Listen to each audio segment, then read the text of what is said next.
Sir हम लोग गला कटिंग करते हैं तो उसमें से जो चिप्स बुकरम का पीस बच जाता है, यहाँ पर मैंने वही पीस लिया और उसकी लेंथ ले ली है 4 इंच। 4 इंच पर रखकर मैंने इस पर निशान लगा लिया और उसके बाद इसको कर लिया डबल। डबल करने के बाद मैंने इसको थोड़ी सी राउंड शेप में कटिंग कर ली है, जिससे हमारे पास एक पत्ते की शेप कट कर तैयार हो गई है। अब आगे की डिज़ाइनिंग में हम इसको यूज़ करेंगे। अस्सलाम वालेकुम फ्रेंड्स, आज हम लोग यहाँ पर बना रहे हैं जी पांचे का डिज़ाइन। उसके लिए हम लोगों ने यहाँ पर ले लिया है चिप्स बुकरम का एक पीस और उसके साथ हम लोग निशान लगा लेंगे इसकी लेंथ और विड्थ का। यहाँ पर हम लोगों ने देख लिया हमारे पास कितनी आ रही है इसकी लेंथ 20 इंच और हमारा जो शलवार है तकरीबन वो भी इतनी है। तो हम लोगों ने यहाँ से यहाँ तक इसका पूरा ले लेना है और उसके बाद हम लोगों ने पूरे पे चिप्स बुकरम पेस्ट नहीं करना, हम लोगों ने इसके हाफ पे पेस्ट करना है।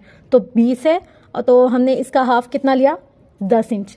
सही है, 10 इंच के ऊपर हम लोगों ने लेंथ कितनी ली तकरीबन 5 इंच और 10 इंच हमारे पास यहाँ पर आ गया एक और पीस। ये हमारा एक पांचे का है, ये हमारा दूसरे पांचे का है। अच्छा, अब हमारे पास 10 का हाफ कितना है 5। यहाँ पर हमारे पास 10 का हाफ कितना है 5। यहाँ पर हमने 5 का निशान लगाया। अब यहाँ पर हम लोग ने ये जो शेप कट की थी उसको ऐसे रख दिया है सामने बिल्कुल, ठीक है। और ये यहाँ से हम लोगों ने इसके दरमियान से निशान लगाया कुछ इस तरीके से।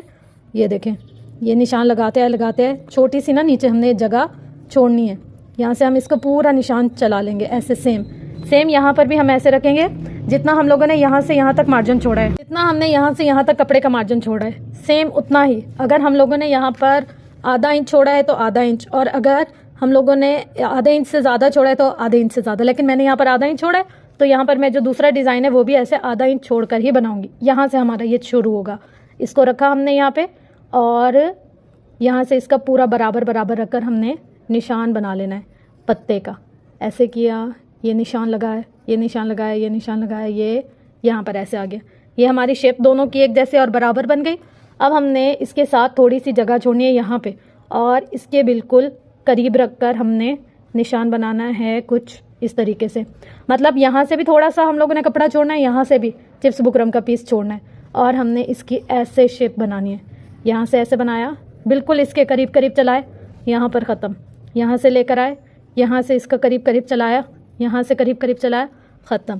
अब यहाँ से हम आए, सेम अगर हमने यहाँ पर इतना फासला छोड़ा है, यहाँ पर इतना फासला, यहाँ पर भी हम ऐसे ही छोड़ेंगे। जैसे यहाँ से हमने आधा इंच छोड़ा था ना, यहाँ पर भी हम सेम ऐसे ही आधा इंच छोड़ेंगे। ये रखा हमने, यहाँ से ऐसे किया, शेप बनाई, ऐसे थोड़ा सा स्पेस दिया इधर बराबर। यहाँ से यहाँ तक भी देखें हमारे पास कितना फासला है। अगर हमारे पास यहाँ से यहाँ तक तकरीबन इस नोक से इस नोक तक हमारा इतना फासला आ रहा है तो हम यहाँ से यहाँ तक भी इतना ही फासला डालकर फिर ये रखेंगे। ये देखो, इसको यहाँ पर हमने ऐसे रखा और हमने फिर इसके साथ शेप बनानी शुरू की। ये देखें, ये सेम हम इसके साथ चलाते आए रख कर चला रहे हैं, यहाँ से भी चला रहे हैं, ऐसे रख कर चलाते हैं, पूरी शेप बना ली ऐसे। अब आप इसको यहाँ पर स्टॉप कर दें, आपकी मर्ज़ी। अगर आप यहाँ स्टॉप नहीं कर रहे, आप यहाँ एक और बना लें और यहाँ एक और बना लें, मगर वो बहुत ज़्यादा ऑड लगेगा। बस ये इतना जो डिज़ाइन है ये इतना काफ़ी है। लेकिन अगर आपको दिल कर रहा है तो आप यहाँ एक और यहाँ एक और बना लें। मुझे यहाँ एक और नहीं बनाना, तो बस मैं इतना ही बना रही हूँ। अब देखें, सेम जैसे इस जगह हम लोग, तो देखिए यहाँ पर जो हमने सेम ऐसा डिज़ाइन बनाया, सेम ऐसा हम यहाँ पर बनाएंगे और उसके बाद हम इसको करेंगे कट।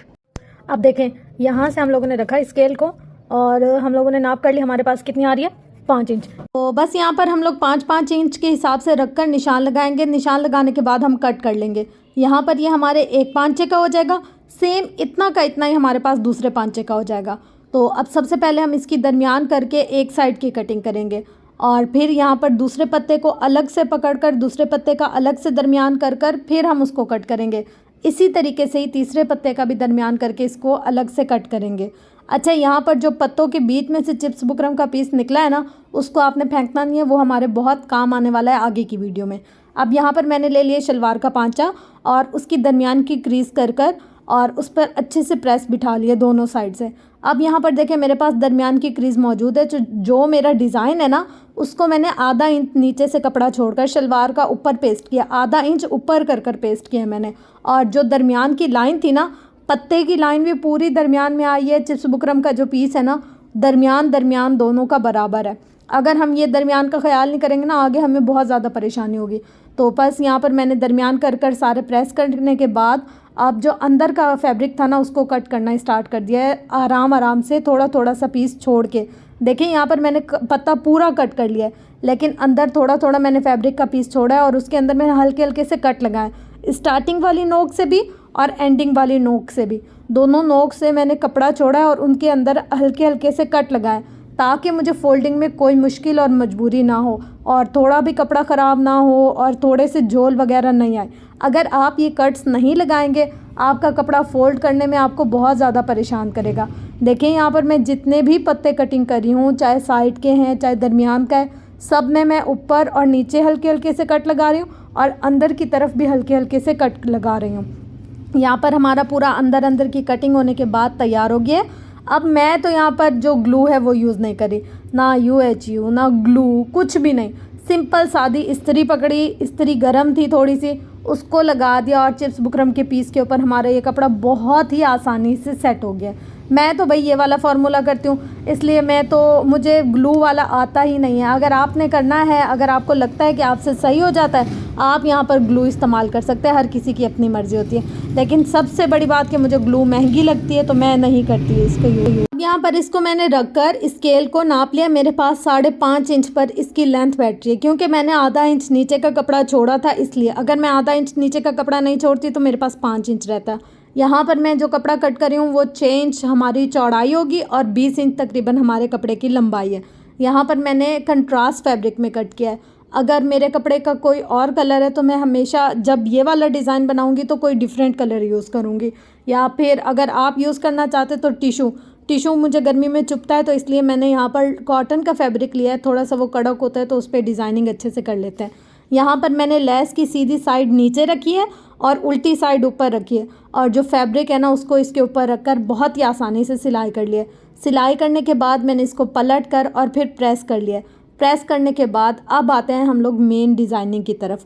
देखिए वो जो पत्ते मैंने पलट कर प्रेस किए थे ना, कोई ग्लू नहीं लगी हुई। आपको देखिए दूसरे पत्ते में नज़र आ रहा होगा कपड़ा थोड़ा सा निकल कर आ रहा है, तो मतलब मैंने कोई ग्लू यहाँ पर पेस्ट नहीं की, बस हाथ की मदद से इसको अंदर अंदर फोल्ड करती जा रही हूँ और सिलाई करती जा रही हूँ।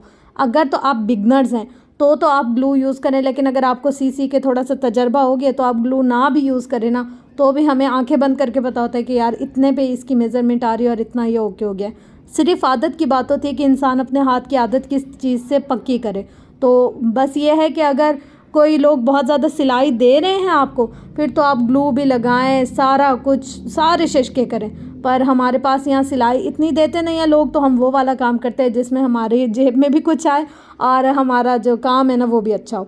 अब यहाँ पर देखिए पूरे पत्तों की सिलाई करने के बाद जो फैब्रिक बचा लिया था ना हम लोगों ने पत्तों में से कटिंग करके, मैंने कहा था इसको फेंकना नहीं, ये बहुत काम आएगा, सेम वही फैब्रिक है, उसी को ही मैं यहाँ पर पेस्ट कर रही हूँ। अच्छे तरीके से इस्त्री को गर्म कर मैंने इसको पेस्ट किया। अब यहाँ पर मैं दरमियान में इसके कर रही हूँ जी डिज़ाइनिंग। यहाँ पर मैंने एक स्केच पेंसिल ले लिया है, वो कपड़े के ऊपर भी नज़र आती है। ये HP की पेंसिल है और इसका नंबर है 2। HP का 2 नंबर पेंसिल ले लें आप, कपड़े पर आसानी से वो लिखा हुआ ना नज़र आ जाता है। अगर नहीं तो फिर भी मैं आपके लिए चौक से इस पर निशान बना देती हूँ। देखिए यहाँ पर जितने मैंने एक पत्ते में इसकी डंडियाँ बनाई है ना, सेम उतनी ही मैंने बाकी के तीनों पत्तों में भी बनाई है। ऐसा नहीं एक में अगर आप 5 डंडियाँ बनाने हैं, दूसरे में 3 बनाएं या 4 बनाएं, नहीं, सब में बराबर बनाना है। और उसके बाद यहाँ पर मैंने जो लिया है ना वो नॉर्मल धागा लिया, लेकिन ये मेरी सबसे बड़ी गलती थी। आपने या एंकर थ्रेड लेना है या ऊन का कोई कपड़ा मतलब धागा लेना है, वो रख कर जब आप चलाएंगे ना तो बहुत खूबसूरत आएगी लुक। मेरा ये धागा सादा था ना, तो मुझे बार बार इसको सिलाई करना पड़ा था ताकि ये निकल कर नज़र आए, मतलब डिफरेंट जब मैंने कलर इस पर यूज़ किया तो वो पॉपअप होकर आए। अगर आपके पास सबसे बेस्ट होता है एंकर का, अगर वो है तो आप उसका ले लें और वो उससे आप डिज़ाइनिंग करें, वो बहुत प्यारी और अच्छी लगेगी। और अगर नहीं है तो फिर भी आप लोगों ने ऐसे बैठ नहीं जाना कि यार हमारे पास एंकर नहीं है तो हम क्या करें, सादी नलकी लें आप और वही उसी से बैठकर आप अपने कपड़ों पे अच्छी सी डिज़ाइनिंग करें। देखिए मैंने यहाँ पर सारे पत्तों की शेप बनाई है डबल सिलाई करके, और एक सिलाई के ऊपर दूसरी सिलाई कर दी। अब मुझे ये थोड़ा सा खाली खाली लग रहा था तो फिर मैंने इसके अंदर एक मोती और एक सितारा लगाया है। बस जहाँ जहाँ हमारे पत्तों की एंड थी ना वहाँ मतलब पत्तों की डंडी की एंड थी वहाँ। तो इस तरीके से हमारा ये बहुत ईजी से डिज़ाइन बनकर तैयार हो गया। अगर आपके पास ये सितारा नहीं है ना तो भी आप क्या करें, एक मोती ले लें या फिर नग ले लें, चिपकाऊ होते हैं, कोई सा भी चीज़ ले लें आप, उससे आप इस तरीके का डिज़ाइन बहुत आसानी से बना सकती हैं। अगर फिर भी इस डिज़ाइन में आपको 0.01% भी कुछ मुश्किल लगी है ना, तो आप वो भी पूछ सकते हैं, DM भी कर सकते हैं, कमेंट भी कर सकते हैं। इंशाल्लाह मैं आपको ज़रूर बताऊंगी। मैंने कोशिश की है कि हर चीज़ की डिटेल बताऊं, हर चीज़ की पूरी मतलब एक्सप्लेनेशन आपके साथ शेयर करूं।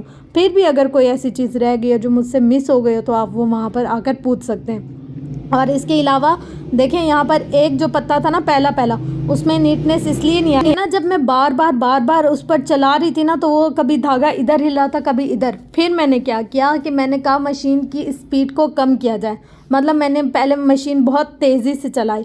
फिर जब मैंने देखा कि इसमें नीटनेस नहीं आ रही, तो फिर मैंने मशीन को आराम से जब चलाया, फिर नीटनेस भी आई और ख़ूबसूरती भी हुई। मैं साथ साथ आपको अपनी भी गलतियां बताती हूँ, क्योंकि जो मिस्टेक मैंने की अगर आप भी वही करें तो फिर क्या फ़ायदा है मुझसे सीखने के या मेरा आपको सिखाने का। तो जहाँ जहाँ जो गलती मुझसे होती है वो मैं आप लोगों को हाईलाइट करके बता देती हूँ कि देखिए ये वाला जब काम मैंने ऐसे किया तो मुझसे ये गलती हुई, जब आप ये वाला काम करें तो आप ये गलती मत कीजिएगा। तो बस अब आपने भी जब ये वाली डिज़ाइनिंग बनानी है ना अंदर की, अगर आप नॉर्मल धागे से भी बना रहे हैं तो भी आपने मशीन को बहुत स्पीड से नहीं चलाना, चाहे आपकी हाथ वाली मशीन है या आपकी मोटर वाली मशीन है, कोई सी भी आपकी अगर मशीन है, आपने हल्के हल्के हाथ से सिलाई के ऊपर सिलाई चलानी है। क्योंकि अगर हम सीधी सिलाई करें वो तो आसानी से हो जाती है हमारी, लेकिन सिलाई पर जब हम सिलाई करें ना, और वो भी थोड़ी सी तिरछी, तो फिर थोड़ी सी मुश्किल हो जाती है। सिर्फ मेरा एक पत्ता थोड़ा सा ऐसे डिसबैलेंस हुआ, बाकी सारे पत्ते इक्वल बने और अच्छे साफ़ सुथरे से बने। और फिर उसको मैंने खोल कर दोबारा सेट खुद नहीं किया, मैंने सोचा क्यों ना आप लोग के साथ भी ये वाली बात शेयर की जाए, मेरा तजर्बा।